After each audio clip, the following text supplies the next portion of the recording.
right, thank you very much, and a warm welcome to everyone.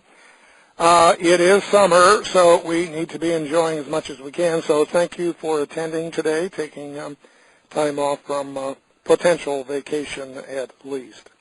All right, you should have the PowerPoint slides in front of you. There's not much of interest on the title slide, although I will point out about two-thirds of the way down, maybe three-fourths. To the left is my email address, Duane@aacIweb.com.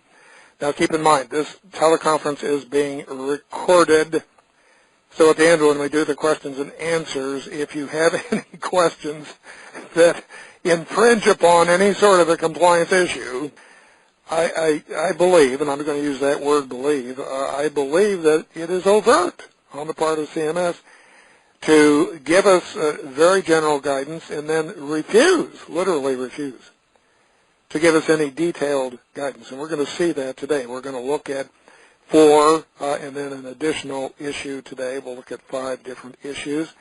We'll be drilling down into 5 different issues. And things are kind of open. They're kind of gray.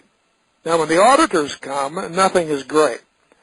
When the federal auditors walk in, it's black and white. Either you were doing it absolutely correctly according to the guidelines or you weren't, one or the other, whereas we're put in the position of reading the rules, the regulations, the sub-regulatory guidance, and we come up with saying, well, gosh, what do they really mean by this? How should we set up our policy? Now, the whole point is you have to set up a policy. You have to make some decisions. Now, whenever you make a decision, you should always write it up as a policy and then the associated implementing procedures to implement that particular policy. Now, you may be wrong. Of course, you won't know that you're wrong until 3 or 4 years down the road when the federal auditors come and they look at what you've done and say, nope, that's wrong. You didn't follow our guidance. I know we just clarified it yesterday, but you were not following what we really intended it to be. Okay, so there's a lot of room here in some of these cases. Now, CMS has total control over writing the rules and regulations, and they do.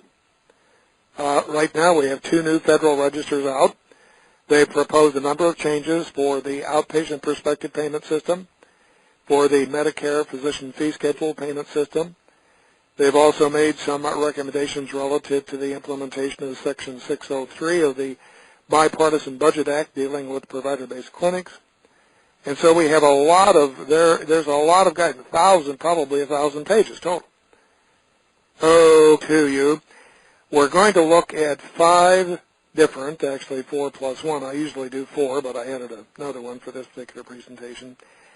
We're going to look at 5 different issues where we have ambiguous guidance. In other words, CMS will not give us clear, concise, meaningful guidance that we can use to gauge whether or not we are doing things correctly. So if you go about two-thirds of the way down on slide number 5, issue number 1 is something called active monitoring for counting observation hours. Now, CMS has told us that we are not to count the hours where active monitoring is required into the overall observation time. The only thing is they won't tell us what exactly is meant by active monitoring, particularly with infusions. This is where this issue comes up, so we'll take a look at that. Next, we'll take a look at physician supervision in terms of what does immediate availability mean. What does that mean? Now, what CMS will not give us is a distance metric or a time metric. A little bit later, I'll mention that just recently I was reading an LCD, a local coverage decision, relative to hyperbaric oxygen, and I actually did see in there the time of 5 minutes if the doctor cannot respond within 5 minutes. So maybe there is some timing out there someplace that we can latch onto. The next issue is related services under the 3-day pre-admission window, or what is now called the 3-day payment window. Now, we'll discuss